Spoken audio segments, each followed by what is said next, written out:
শিশুদের শারীরিক মানসিক বিকাশে পাথরাইল স্কুলে কারাতে প্রশিক্ষণ।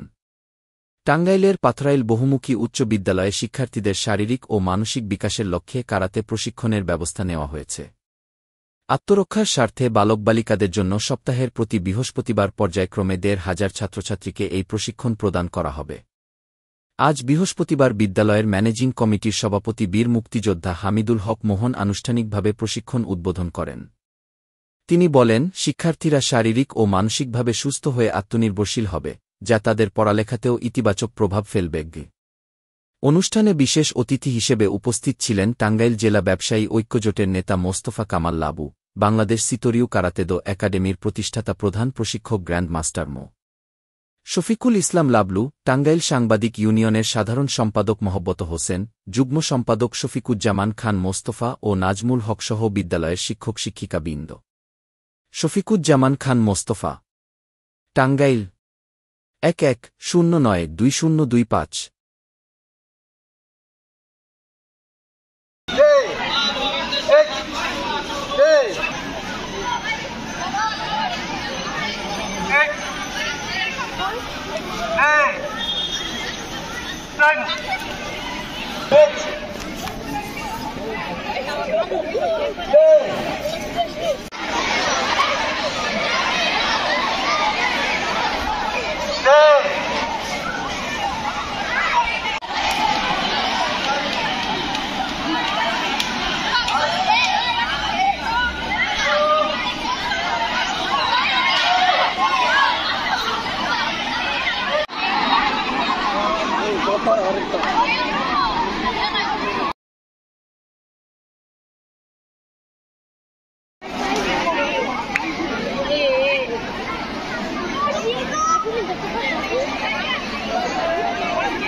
যে চেয়ারম্যান সাহেব বলছে এটা তো মারামারি শিখাইতেছি না, আত্মরক্ষার জন্য।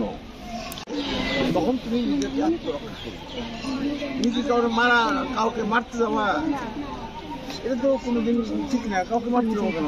বরং তোমার উপরে যদি কেউ আক্রমণ করে, করতেই তো পারে।